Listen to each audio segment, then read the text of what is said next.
the golden rule. Imagine yourself back in the kindergarten classroom, or in your current kindergarten classroom if you're still in kindergarten, in which case, we're your parents.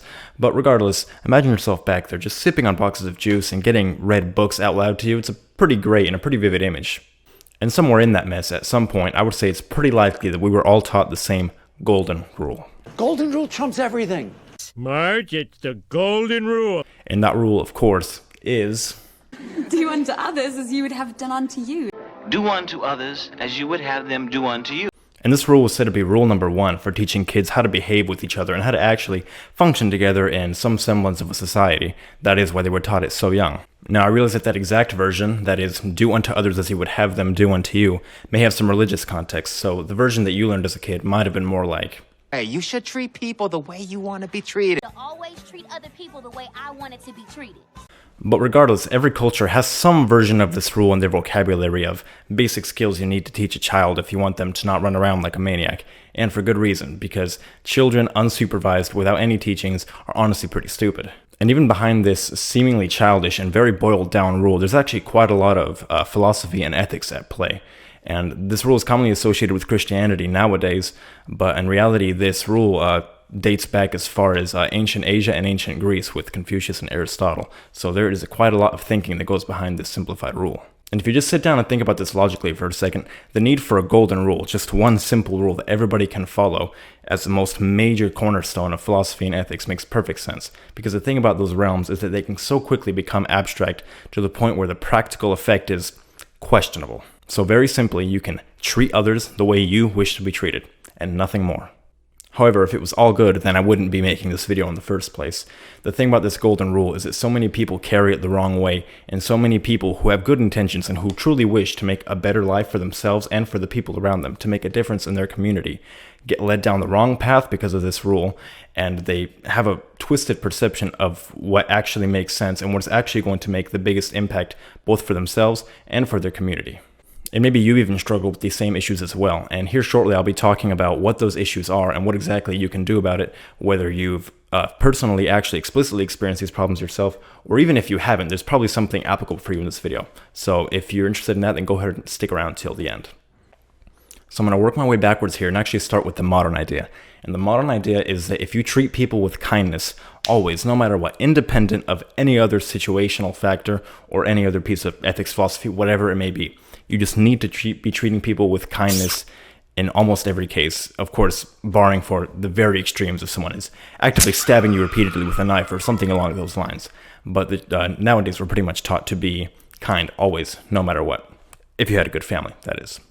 And actually, this is great advice. You should be nice to other people, and you should opt to be nice whenever possible. After all, who the hell wants to walk around in a world where everybody is just constantly being dickheads to each other?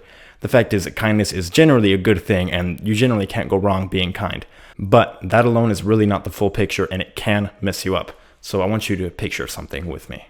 So go ahead and picture a person, and you can close your eyes if you want to. If you don't want to, do whatever the hell you want. I'm closing them just for the sake of effect. But picture a person who's extremely nice. I mean, the most stereotypically cuddly person who is just an absolute delight to be around. Nothing but rainbows and cuddles. They're absolutely harmless and docile. Like, you really just don't have to have a worry in the world around them because they're so nice, and they have that reputation around you and around everybody else that they know. So now that you have that person in mind, I want you to actually sit here and bear with me for a second, because what I'm about to speak is a lot of anecdote, and I realize that it may not be representative of everybody's experience and what everybody is going through, and I totally understand that. So if you don't relate to this and you really think this isn't right at all, You are crazy. then obviously you're free to choose whatever you want to believe. But what I've found, and what I've honestly believed to be the case, is that so many people who are like this, these types of personalities that you see, like what I just described, who are harmless, docile, all of those words, who maybe don't necessarily get abused in any way on a regular basis, but they're actually going through a lot of demons, and they're fighting a lot of mental battles behind the forefront that we can't actually see. And people like this should be commended, and I don't want you to misunderstand me and believe that this is something that they should be ashamed of, or something that, like, why would you ever do that? Because kindness is a great thing, again, like we said, and it's absolutely a pure and innocent thought to believe that we should be pursuing it at all times, no matter what. But when people like this begin to continuously and repeatedly choose kindness over at the cost of themselves, and regardless of any other situational factors. Usually what ends up happening when they're already fighting these mental battles is that they end up destroying themselves a little more, trying to fight and push for the kindness of other people without having considered themselves. And they go over and over again, and eventually they're left hollowed out and wondering where they went wrong. And maybe even they keep pushing kindness after that point, and you really never know what's going to happen after you reach that extreme of things. But they carry on, thinking that it must just be some personal problem that they're dealing with and that it's not at all related to any other factors. And that is really the danger that I'm trying to get at here. And you might be thinking, what the hell, dude? You are saying that kindness is a bad thing because people may push it too far and not take care of their mental health? What type of logical conclusion is that? You're saying that I cannot be kind and mentally healthy at the same time? And no, I'm not saying that. I actually have a different point that I'm getting at, because in that you are absolutely correct. Because what I'm not saying is that this kindness causes damage. What I'm actually arguing is that this over-pedestalization and romanticization of selflessness and putting others on a pedestal is actually extremely dangerous for the mind for many reasons that I'm about to go into. But that is the narrative that we're currently thought of today within, and that is within the households and within the individuals that are healthy, not to mention, of course, the large percentage of people that just straight up don't care about others and are total dipshits. But that's obviously not what we're talking about. And this brings us back to our oh so beloved golden rule. And I think this rule is actually great for what we use it for, which is teaching children the most basics of human life, society, and how to behave with each other and with themselves. There's obviously nothing wrong with that. But it's when people start to carry this mindset into their adulthood, which actually happens a whole lot more often than you'd think, because of often in these religious cases, but also in other cases when people believe that they're doing good by carrying these more childish, such as the golden rule, these more childish narratives into their adulthood and these paradigms. But the truth is that these simple one-liner rules simply don't have the nuance necessary to capture the difficult situations that a mature adult human is faced with on a regular basis. Life is just more complicated than that. It simply is. So, what should we actually do instead?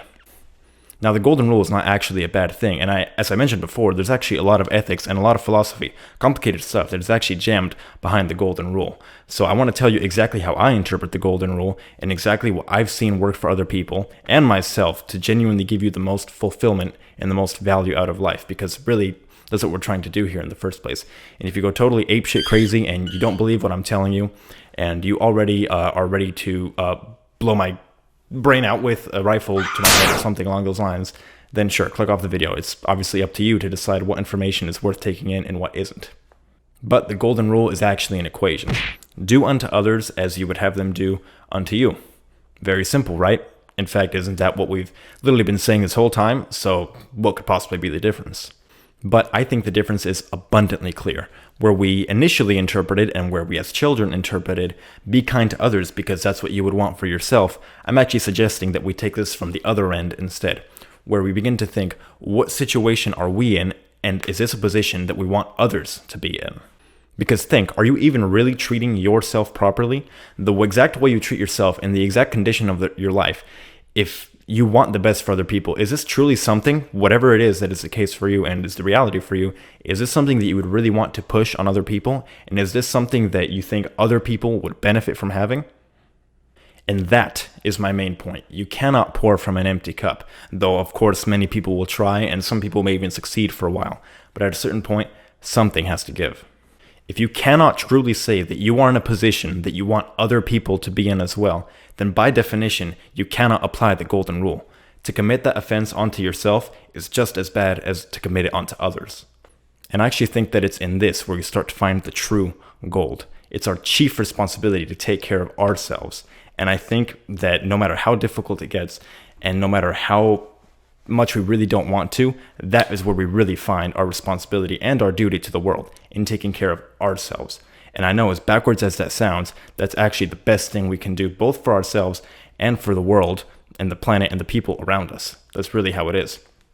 And once we've achieved a level of health and a level of happiness, and I'm not talking about anything excessive or superfluous, just what you would want to guarantee for everybody on the planet, then, and only then, you should actually then start to share it with other people. That is how you apply the golden rule, not the other way around, because it simply doesn't work, because you can't pour from something that does not already exist.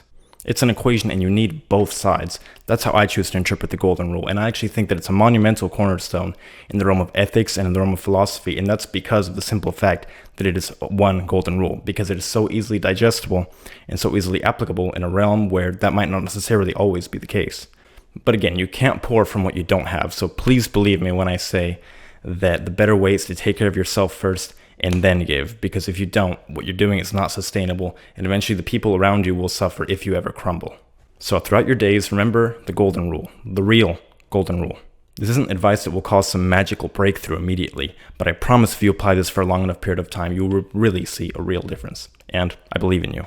But before you click off this video, short videos like this are just the tip of the iceberg for the stuff I intend to put out to YouTube in the future. I use these shorter videos to reach a wider audience, but if you got any value from today and you want to see the actual good stuff, then go ahead and bring your finger or your cursor or whatever weird interplanetary device you're on to the subscribe button to keep me motivated to make some killer content for you and so that you can stay updated. Truthfully, the videos that are going to be the most valuable and that are going to be the most impactful, at least in my opinion, are going to be those longer form videos, so stay tuned for that.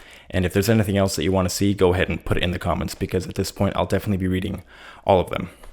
Other than that, that's it, my friend. So I hope I could give you something valuable today. So take care of your mind, especially when you don't feel like it.